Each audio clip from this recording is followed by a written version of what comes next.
Oui, c'est un couteau. Et bonjour tout le monde, c'est Bakashid, j'espère que vous allez bien. Et là, on se retrouve sur une vidéo assez particulière, les couteaux papillons. Ouais, Attention, ça coupe. merci synthétiseur vocal. Bon, je sais que ça fait un bon petit moment que je n'ai pas fait de vidéo, mais c'est parce que bon, j'ai été assez précis ces derniers temps, et je risque de l'être après, et oui, le bac, et oui. Et bon aussi, vu que assez récemment j'ai reçu un petit couteau papillon qui est super sympa à manier, pas cher, cool, je me suis dit why not, pourquoi pas une petite vidéo sur ça. Après je précise que si vous voulez effectuer ce que je fais dans la vidéo, en dehors de chez vous, je vous conseille plutôt de procurer un balisson trainer, c'est-à-dire un couteau papillon d'entraînement, ou soit un peigne papillon. Pourquoi? Parce que bon, le couteau papillon, c'est un poignard et c'est interdit de l'emmener sur soi en dehors de chez soi. Voilà. Et vu qu'un balisson trainer ne comporte pas de lame tranchante et qu'un peigne papillon ne comporte pas de lame, vous pouvez l'emmener en dehors de chez vous. Et oui, c'est bête. Et donc alors dans cette vidéo, je vais vous apprendre à faire l'ouverture basique. Bon, je sais que des youtubeurs français, anglais ont déjà fait des tutoriels sur les tricks des balisong. Je vais vous en montrer là. Et je me suis dit que de toute façon, tout le monde est différent, tout le monde n'explique pas de la même manière. Donc voilà, ça fait pas de mal si moi aussi je fais une petite vidéo dessus. Le XPTDR. Donc voilà, donc je vais vous apprendre donc l'ouverture basique. Et avant de commencer, enfin vraiment, avant de vraiment commencer, je vais vous dire des petits trucs. Donc là, on appelle ça normalement la safe handle, parce que c'est la partie, lorsque vous venez avec, ça va pas vous couper, tout simplement parce que quand vous faites ça, et ben ça vous coupe pas, parce que c'est la partie non tranchante de la lame qui vous touche. Alors que si vous tenez la, je crois qu'on appelle la bite, ou la bite, enfin bite, mordre en anglais, en gros la partie, enfin la poignée tranchante, comme ça, et ben si vous faites ça, puis ça, ça va vous couper. Là vous voyez, c'est la partie tranchante. Là, excusez-moi, j'arrive pas. Voilà, là, vous voyez, c'est la partie tranchante de la lame. Donc pour la majorité des figures, tenez-le avec la safe handle, comme ça. Alors donc de base votre couteau il est fermé comme ceci, excusez-moi, comme ça. Tiens pas trop l'anguette chez moi. Et donc pour pouvoir faire un trick, parce que là vous pouvez rien faire, parce que le couteau est bloqué, vous devez enlever la languette discutée, enfin juste faire ça. Et ensuite après on fait ça.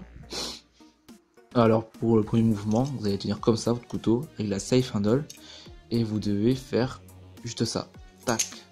Donc là vous voyez, dès que je lâche le couteau, enfin dès que je lâche la poignée tranchante, j'appelle comme ça, et ben tac, ça va, je m'agrippe direct avec la safe handle. En fait, la poignée tranchante, c'est la languette de sécurité, si vous savez pas.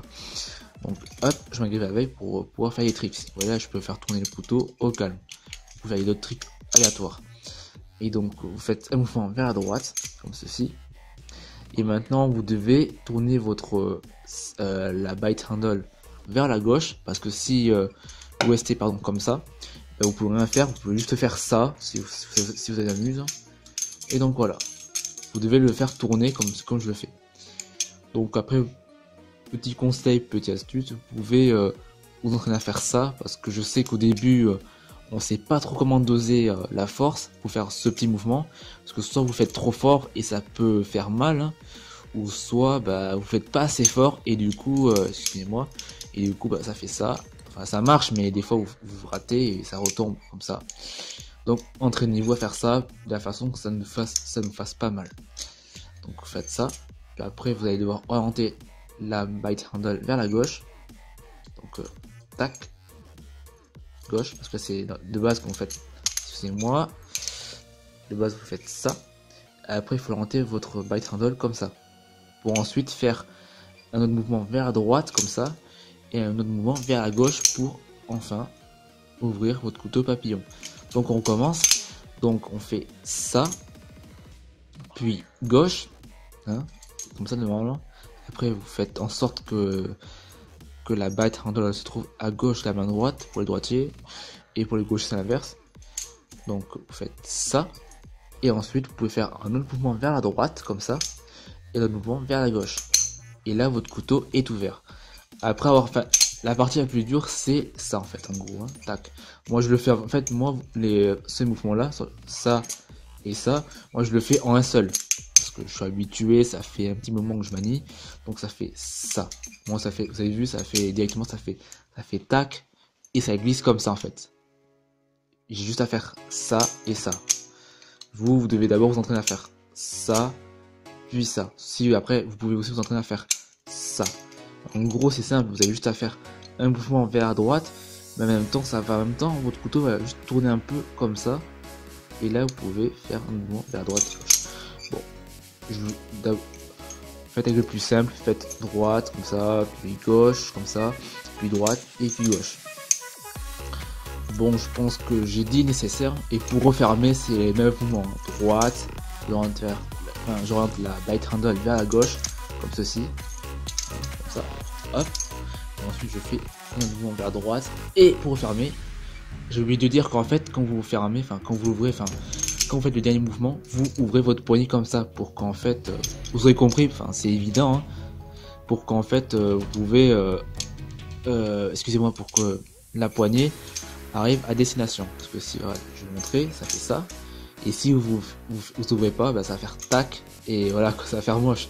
Donc vous avez juste à faire ça, hein, vous tenez votre couteau comme ça si vous préférez, moi je tiens comme ça, et tac, voilà. C'est tout ça, hein. Donc on commence droite, puis après on oriente la bite handle vers la gauche, comme ça, et ensuite un mouvement vers la droite, comme ça, et ensuite un mouvement vers la gauche, et en même temps vous ouvrez vos doigts, et tac. Excusez-moi, je me suis fail, tac. Faire un ralenti, c'est chaud, hein. Donc ça fait tac, tac, tac. Bon, ça, pour vous ça fait plutôt ça, et tac.